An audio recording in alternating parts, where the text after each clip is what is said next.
राख में तब्दील हो चुका था। कंगारू अब अपनी ही धरती पर भारतीय शेरों से घिर चुके थे। एडिलेड का यह आसमान साक्षी था, जहां बुमरा की रफ्तार, अश्विन का जादू कंगारुओं के सपनों को राख में बदल चुका था। लेकिन जब सब कुछ खत्म होता सा दिख रहा था, तभी कंगारुओं के कैंप से कंगारुओं के कप्तान टिम पेन ने अपनी हिम्मत दिखाई और कंगारुओं की ढहती हुई पारी को कुछ देर के लिए अपनी हाथों से थाम लिया। टिम पेन ने 73 रनों की एक साहसिक पारी खेलकर कंगारुओं को 191 रन के टोटल स्कोर तक पहुंचा दिया था और आखिरकार टिम पेन की इस पारी की बदौलत कंगारू अपने घर में, अपनी मिट्टी में थोड़ी बहुत अपनी इज्जत बचाने में कामयाब रहे। अश्विन ने 4, जसप्रीत ने 2 और उमेश यादव ने 3 विकेट लेकर कंगारुओं के सभी सैलाब और तूफान को महज 191 रनों पर समेट दिया था। कंगारुओं की पूरी फौज पहली पारी में 53 रनों से पीछे होकर भारत के सामने अपने घुटने टेक चुकी थी। खेल के पहले 2 दिनों तक एडिलेड की इस मिट्टी पर भारतीय शेरों का दबदबा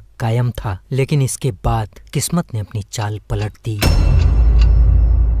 एडिलेड की वही मिट्टी जो कुछ घंटे पहले भारतीय शेरों के दहाड़ से कांप रही थी, अब वही मिट्टी भारत के उम्मीदों का कफन लेकर खड़ी थी। और उस दिन इतिहास को कुछ और ही मंजूर था, कुछ ऐसा जो पहले कभी नहीं हुआ था और जिसकी कल्पना भी किसी ने नहीं की थी, क्योंकि उस दिन एडिलेड की रोशनी में सूरज नहीं बल्कि एक सन्नाटे का उदय हुआ था, जिसको इतिहास 36 ऑल आउट के एक घोर कलंक के रूप में जानता है।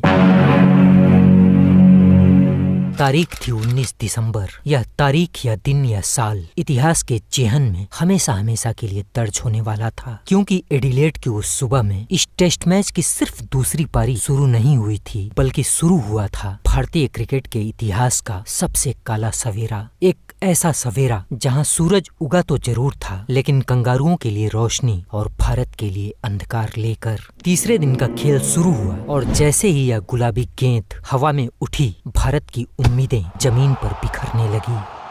न पृथ्वी सा के अंदर सचिन या सहवाग जैसा कुछ दिखाई दिया, न ही मयंक अग्रवाल भारत को कोई भरोसा दे सके, न विराट का रुतबा काम आया और न ही पुजारा नाम की दीवार खड़ी हो सकी। न रहाड़े का बल्ला चला, न हनुमा बिहारी की क्लास काम आई और कंगारुओं के हाथों से निकली हर गेंद ने भारत की उम्मीदों को चीर कर रख दिया। टीम इंडिया का कोई भी बल्लेबाज दहाई का भी आंकड़ा पार नहीं कर सका और एडिलेड के इस मैदान पर भारतीय क्रिकेट खुलेआम शर्मसार हो गया। देखते ही देखते पूरी टीम इंडिया एडिलेड के इस आसमान के नीचे सिर्फ 36 रनों के टोटल स्कोर पर रेत की तरह बिखर गई। भारत महज 36 रनों पर सिमट गया। 36 रनों पर ऑल आउट हो गया है। 36 ऑल आउट होना, कोई भी बल्लेबाज दहाई का आंकड़ा पार नहीं कर पाया। एक के बाद एक विकेट गिरते गए। पूरी टीम से